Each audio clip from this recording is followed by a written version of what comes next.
Dunki flight पर अब भी सस्पेंस बरकरार है। डंकी फ्लाइट आप समझ गए होंगे ना, कल खबर दिखाई थी हमने आपको, जो भारतीय लोग दुबई से होते हुए निकारागुआ जा रहे थे और पकड़े कहाँ गए, फ्रांस में, वहाँ से डिपोर्ट हो गए। फ्रांस से कितने लोग डिपोर्ट हुए? 272 भारतीय डिपोर्ट हुए थे। शक ह्यूमन ट्रैफिकिंग का है। इसी एंगल पर इन्वेस्टिगेशन भी हो रही है। गुजरात, केरल और पंजाब में इमिग्रेशन एजेंटों को ट्रेस आउट किया जा रहा है, लेकिन मानव तस्करी का मास्टरमाइंड कौन है? भारत लौटे 276 नागरिकों को क्यों जुबान बंद रखने की हिदायत दी गई है? आज डंकी रूट के इसी सस्पेंस की फाइल खोलेंगे।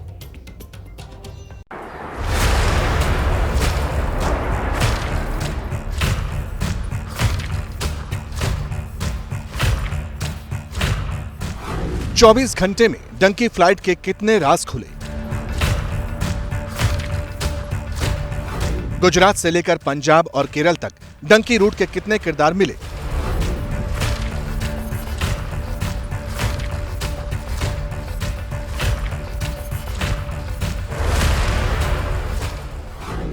डंकी फ्लाइट का मास्टरमाइंड कौन?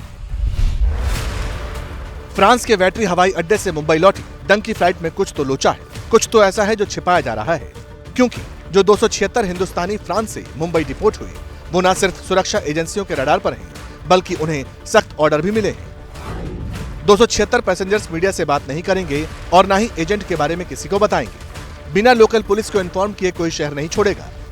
पूछताछ के लिए बुलाने पर फौरन हाजिर होना पड़ेगा।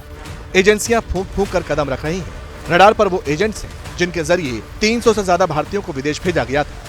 ऐसे कुछ एजेंट्स कहीं होते हैं और वो इस तरह का काम करते हैं और लोग उनकी तरफ जाते भी हैं। यहाँ तक सवाल होता है कि हमारा इमिग्रेशन भी काफी स्ट्रांग है और इस तरह की बहुत सारी वारदातें रोकी जाती है। उनका कोई एक फिक्स पैटर्न नहीं होता है इस चीज के लिए, और जैसे मतलब इमिग्रेशन को पता चलता है कि इस तरह का पैटर्न ये यूज कर रहे हैं तो वो भी ज्यादा सतर्क होते हैं। सूत्रों का दावा है कि गुजरात से लेकर केरल और पंजाब तक में ये एजेंट ट्रेस हो चुके हैं।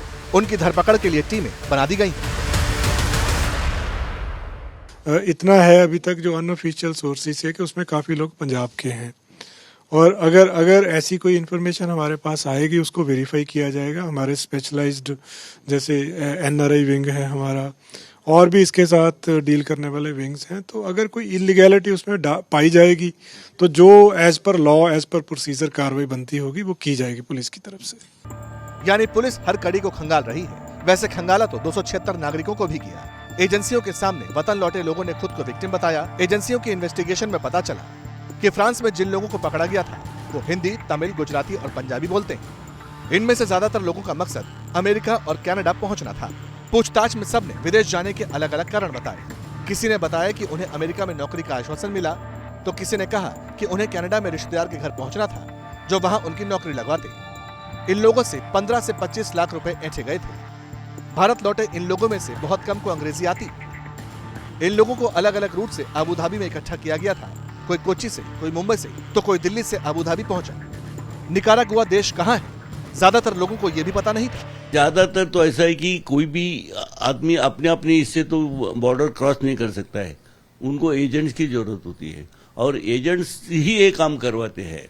आइदर नॉर्मल कोर्स में ऐसे खुलेआम बॉर्डर क्रॉस करना इतना आसान नहीं है, तो गलत तरीके से बाहर लेके जाना, गवर्नमेंट मशीनरी के साथ में कांटेक्ट बढ़ाना और उनके जरिए ही उनको भेज देना। भारतीय एजेंसियों के निशाने पर रोमानिया की वो चार्टर्ड कंपनी भी है जिसने मानव तस्करी के लिए पूरी फ्लाइट बुक की। पता लगाया जा रहा है कि आखिर फ्लाइट किसने बुक कराई। वैसे शुरुआती तफ्तीश में ये जानकारी मिली है कि इस गोरख धंधे के पीछे शशि किरण रेड्डी का दिमाग हो सकता है। अब ये शशि किरण रेड्डी कौन है ये भी आपको बताते हैं।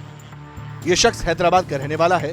15 साल से मानव तस्करी में शामिल है। अवैध तरीके से लोगों को दुबई और फिर निकारागुआ भेजता रहा है। डंकी फ्लाइट की हर एंगल से जांच हो रही है। हर कड़ी जोड़ी जा रही है। हर एजेंट को ढूंढा जा रहा है ताकि लोगों को भेजने वाले एजेंट्स और उनके राजदारों का सच भी सामने आ सके।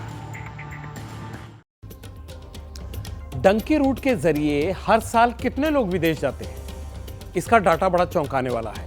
एक नई रिपोर्ट के मुताबिक 2023 में 1 लाख से ज्यादा लोगों ने गैर कानूनी तरीके से बॉर्डर क्रॉस करके दूसरी जगह, दूसरे देश में जाने की कोशिश की। इनमें से 83,000 लोग यूएस जाने के लिए निकले थे। 12,000 से ज्यादा लोग अपने परिवार के साथ भी गए। तकरीबन 720 नाबालिग डंकी रूट से विदेश जाते हुए पकड़े गए। मुंबई में डंकी रूट के मामले कम देखे गए हैं, लेकिन नॉर्थ इंडिया में ये टॉप पर है, यानी उत्तर भारत के राज्य टॉप पर हैं। खासकर पंजाब से बहुत लोग जाते हैं।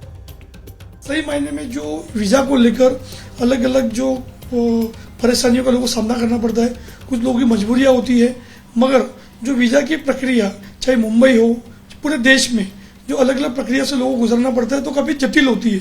तो लोग मजबूरन इस तरह की यूएस बॉर्डर क्रॉस करने का प्रयास करते हैं, जो सही में गलत भी है।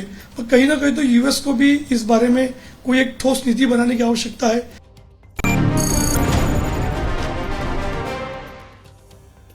सपने देखना कोई गुनाह नहीं है, लेकिन उन्हें गलत तरीके से पूरा करना क्राइम है। इसलिए डंकी रूट वाला शॉर्टकट नहीं लेना, क्योंकि ये राह जितने जोखिमों से भरी है उतनी ही जानलेवा भी है। जैसे ही घड़ी का काटा दोपहर 2:30 पे आए, बबीता जी का दिल सास बहू साजिश के लिए मचल जाए। और ये है इनकी बहू, पूरे दिन ऑफिस की टेंशन हो जाए गॉन जब ये करें अपना फेवरेट शो फ्री टाइम पे ऑन। इनकी तरह आप भी देखें अपना फेवरेट शो अपने टाइम पर और डाउनलोड कीजिए एबीपी लाइव ऐप अपने स्मार्ट टीवी पर।